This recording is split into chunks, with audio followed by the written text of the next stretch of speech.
Hey folks, welcome back to the channel. Today we kind of got a fun video how we're going to test out this Inforce APL flashlight and how does it stack up in the cold winter months. So we're talking like sub 32, about 25 to 33 degrees outside. And we'll see how long it lasts. Does the light still work? And of course, since we're also testing this flashlight, we might as well test some Airsoft CO2 gas blowbacks.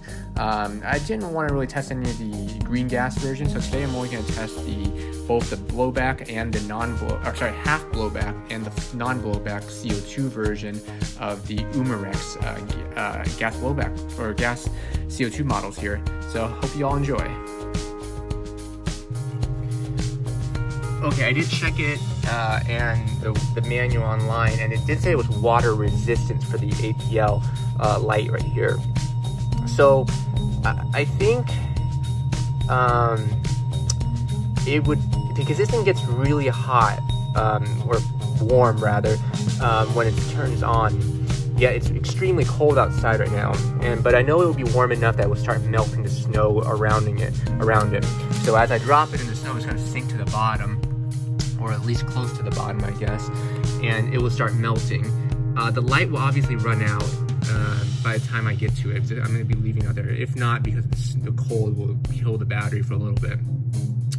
So I wonder if is it a better test to drop it in with the light on and have it melt and potentially have it risk exposure to the water, which at this level I think it should be okay, because this is a reasonable amount of moisture. It's not, you're not like dropping into a pool. So it might be better to do it that way, knowing that the battery will be dead by the time I pull it out. And then I would just have to replace the battery to test to see if the light still works. That's one way of doing it. I think that's probably more practical. Alternatively, I guess I could drop it in with the light off. I mean, of course it's sealed right here.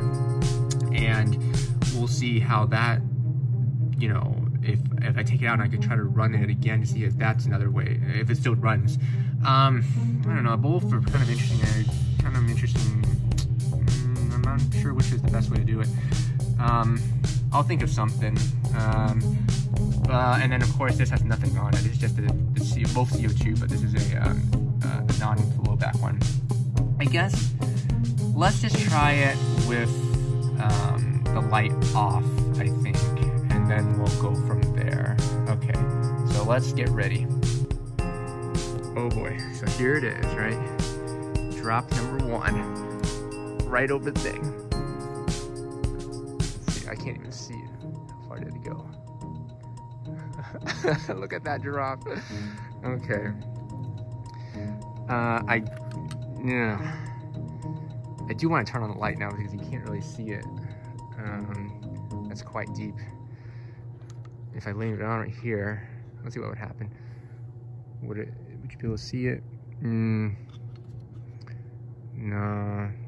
I think I'm just gonna turn it off and run it from here.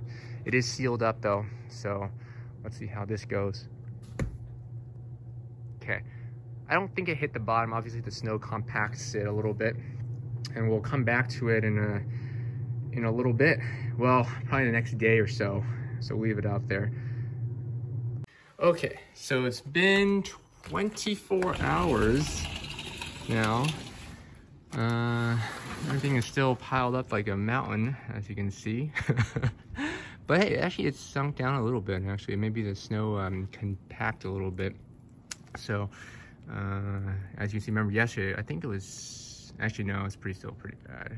Because I remember that fence over there, you can't really see it, and today it's kind of the same. But I don't think, ooh, I take that back actually, and look at that. The two holes where I had it, it kind of filled up, because when we dropped it down, there's a bunch, it left a huge gap. So, if I remember correctly, this is the large, well, they're both the same size, I think.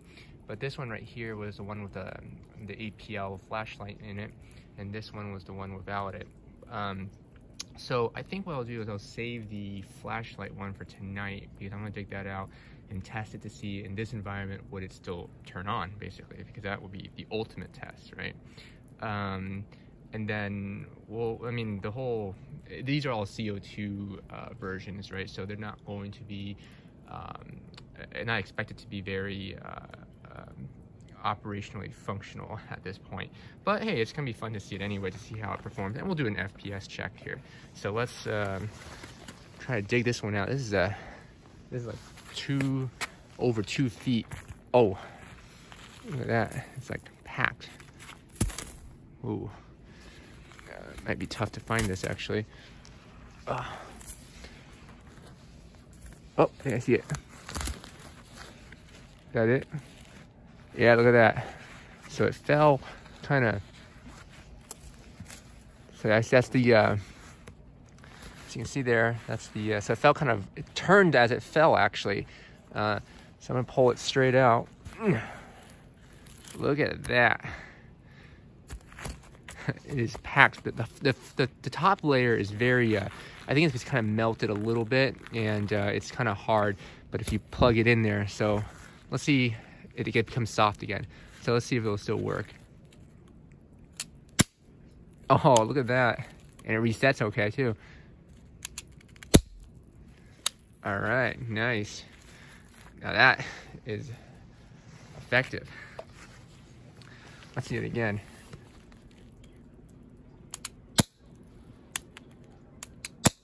Yeah, that's kind of cool, huh? So, of course, the famous, or maybe the more infamous test is when I press this, will it come down? Oh, and it does. Hope it doesn't fall in. Okay, hold on. And it expended all. Remember, this one doesn't lock back though. Oh shoot, I was supposed to test the FPS, and now I'm out. So let me refill some 0.2s real quick. I'll leave this out here so it stays the way it is, and then I'll be right back and test the FPS, and then we'll do like maybe an indoor accuracy thing. Now do keep in mind though that this is already a testament of how great this system is already. Now, of course, there's not a lot of functionally moving parts in this system compared to what we'll see tomorrow. Remember, that is more of the half blowback. This is just a non-blowback, so it's working as it should be. The FPS reduction is expected, obviously. I'm guessing it's going to go from the 320s or something like that, or the 340 range, to maybe, I'm guessing, 200. But let's say if you were in a jam, can you open this up pretty well? And the answer is yes. See, available slot right there. So not a lot of issues or anything like that. Wide, very. This is not a test that really, I'm pretty sure the designers didn't have in mind, because there's no point in ever doing like this. You would never be playing in a game where this was an issue. But hey, now you know that if you had to, it would work. And all right, so let's try it. Let's go grab a chronograph real quick, and let's see how it stacks up in this range. So I'm gonna go right here. Okay, so this is here we go. 162. I think I hit something though. Hold on. 266. You see that smoke coming out? 268. If that is not impressive, 262. That is good. So, we'll leave it back there a little bit, and that's probably good enough for today. Maybe we'll come back tomorrow and leave it and get it again. And we'll test tomorrow. We'll just test the function to make sure things still cycle and everything like that. And then tonight, of course, more importantly, we're gonna test the flashlight and the function of that one right there in there. So we'll see how that goes. Okay, so now it's nighttime. Well, not quite. It's more like maybe around like 4 or 5 o'clock tonight. So it's dark enough, right? So that, you know, lights are on, street lights are on, and everything like that. So now we'll take a look at what's going on here and see if we can dig out. There's still the one from this morning. It's still there. So the ice is melting a little bit, and so you can tell from the very top that the roof actually is falling down, or the snow is falling from the roof. But anyway, that's still there. Nothing's really been disturbed. And this is kind of pretty much left the same. But it seems like it's even deeper now. So I gotta, it's always like the top layer is like kind of like a crust. It's all the snow is like melted and it forms this ice, but then below it, it's kind of soft, right? So watch I toss this. Oops, there you go. So now let's try to dig our way out of this one. Let's see here, this is gonna be kind of hard. Oh, there it is. So this one didn't fall too deep actually. As you can see, I'm digging out right now. Ooh, look at that, the light fell on top. All right. So, ooh. All right, moment of truth. Does the light work? Oh, wow. And let's see if this works at night. Ooh, look at that.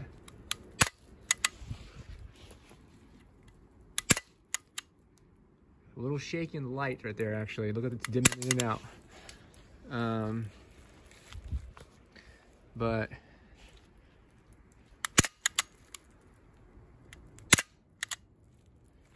definitely reduce. I wonder if it will lock back. There's still stuff coming out. But the light is really dimming. It's really struggling right now. Anytime I pull it, it seems like it's, oh, it looks like the battery's dying though. I think it's just too cold.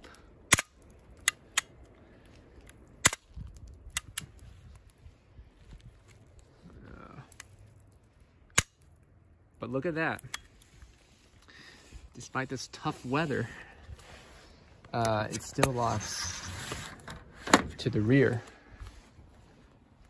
Let me bring it inside so people can get a better look. Bring it to the bathroom actually. But as you can see here, locks back. Snow still on it and everything like that. What we'll do now, of course, light's still working. I'll turn it off for now. Seems to be a little kind of struggling a little bit. But I think that's a pretty good testament to both the light. I mean, I think it's really the battery that's having an issue, right? And I don't have another battery. I'll try to look for another one. Or I'll just replace it in a little bit. Or actually, I'll wait for it to warm up later, and then I will probably turn it back on again. But as far as the mechanical function of the gas blowback Airsoft model right here, it seems to be doing very well, I would say. Actually, the light's already passed its test, so I'm going to actually uninstall the light in a second and let it warm up at room temperature and test it again later. But what's probably more important to those folks who are actually watching something like this is they're probably wondering, how does the condensation, as you can see here, that's forming because I'm going back into a warmer temperature environment, if I have that condensation form again, will it affect the, and if I bring it back outside and it freezes again, will it ultimately affect the function of it? And I'm kind of wanting to find out myself too. So I'm going to load us up with another round here, and then we'll try the same thing again. Oops. And freeze it, let it freeze. And it wouldn't be fair to the non-blowback version, right? If we kept this inside and left that one outside. So that's just we got to make it even Steven. So we'll see it tomorrow, and we'll toss it out there again. Actually, I'll get this on camera since I know so many folks really like the details and the how-to of this video, which what we're known for.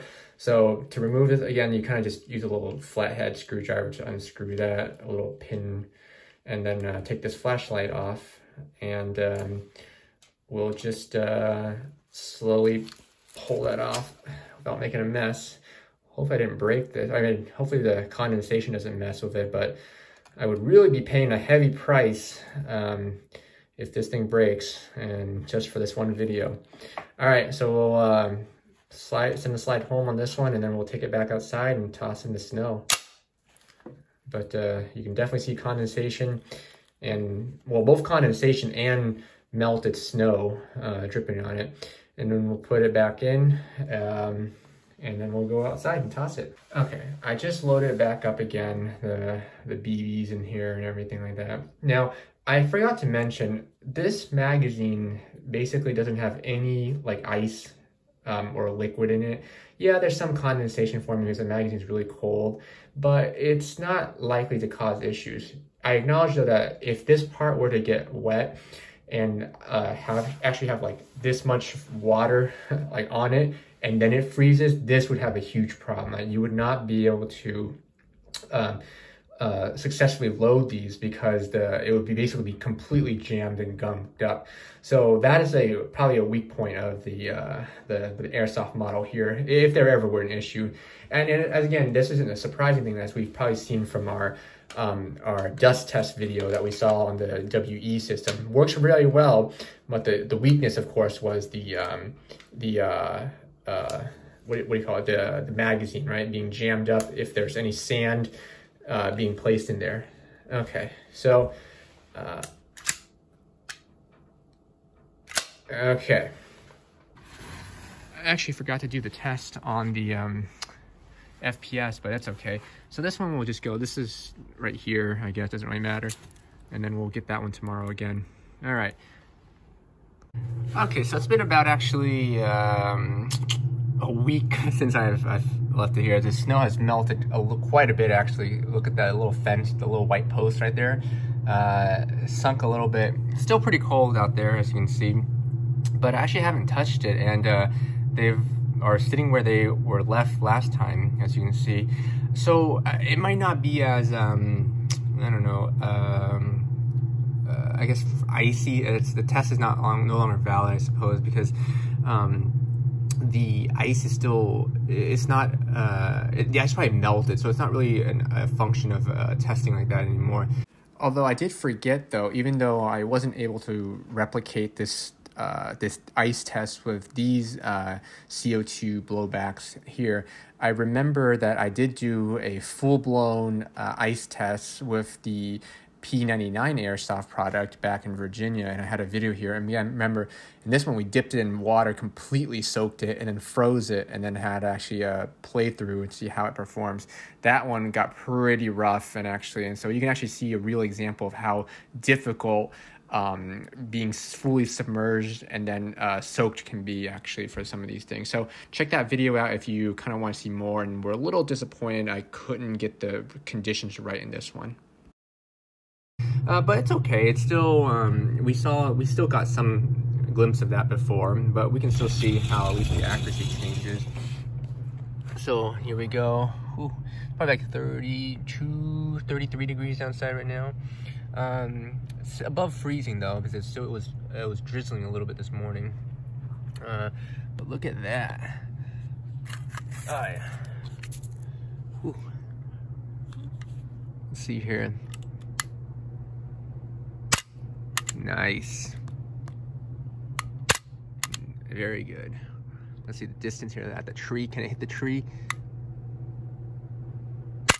Yeah, awesome. So very, very, very good right there. All right. Now let's try, let's bring them indoors and try do like an accuracy. And as you can imagine, the FPS has dropped dramatically. So, I'll see how it fires indoors, and let's see how much it drops at 20 feet. Now, accuracy didn't really suffer that much. There were I did 4 shots, and the first 2 kind of went stray a little bit. But that was more so me because it was really hard to pull. And already the CO2 version of these Airsoft products are just really difficult to pull. And so I think that was mostly maybe me rather than any ice issues. Otherwise, it really wasn't affected at all. And the drop in FPS wasn't significant enough to drop the range any further. So no noticeable difference in here.